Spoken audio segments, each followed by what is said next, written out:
Hey guys, magandang umaga sa inyong lahat. Ngayon po, ipapakita ko sa inyo kung ano yung sikreto paano mapanatili natin malaki pa rin ang bunga ng mga talong natin kahit na matagal na po siyang naitanim. Aabot na ng 6 months or 7 months.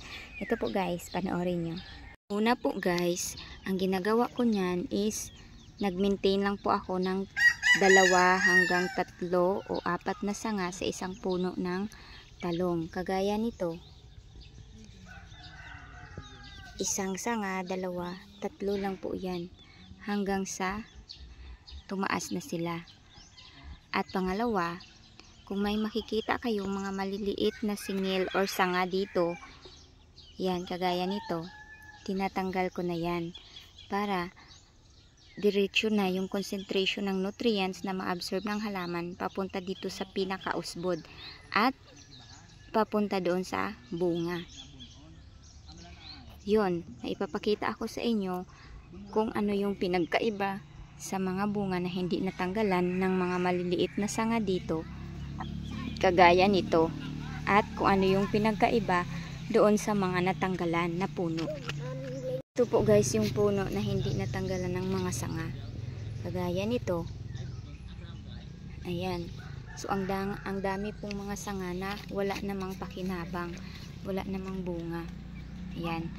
Makikita ninyo ang dami nilang sanga at ang liliit na ng mga dahon.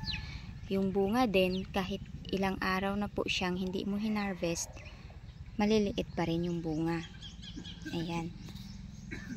So ito po guys ang pinagkaiba kung ang puno ng talong ay minimaintain mo talaga yung sanga at hindi mo hinahayaang tutubo lahat ng mga sanga. So ayun guys, andito na tayo sa naitanim ko na na talong. Mga 6 months na po ang nakalipas. Ayan, tingnan ninyo ang puno, wala talagang sanga na nabubuhay dyan hanggang sa magsobra ng isang ruler ang taas. Ayan, tingnan nyo ang bunga ng talong, mahaba pa rin at malalaki. Ayan, isa din po ito. Yan. So 3 sanga lang po yan sila guys. At meron akong bagong pinasingil dito na pang-4. Ayan. So maintain lang po talaga yan sila guys. So makikita ninyo ang taas na, ang lapad ng dahon pa rin. Kahit kakalipas lang ng tag-init sa amin dito. Yan. Tingnan ninyo guys ang haba ng mga bunga ng aking mga talong. Kasi yun po ang ginagawa ko. Yung harvest namin galing doon sa puno na aking tinitrim palagi yung mga sanga. So i-compare natin yung bunga dito sa hindi na trim ang mga sanga. Ayan. So tingnan niyo ang difference. Ganyan po kalaki yung isa at ganun din po kaliit yung isa. Kahit dito oh. Ayan. So, tubi ko, tubi. Oo, doon sa bahay, halos magkasabay lang po silang tumubo niyan.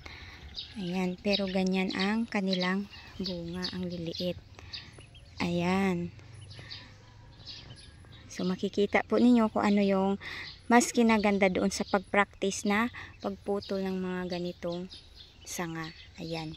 Kung wala man lang silang pakinabang o walang bunga o bulaklak, so, pwede na yan silang tanggalin.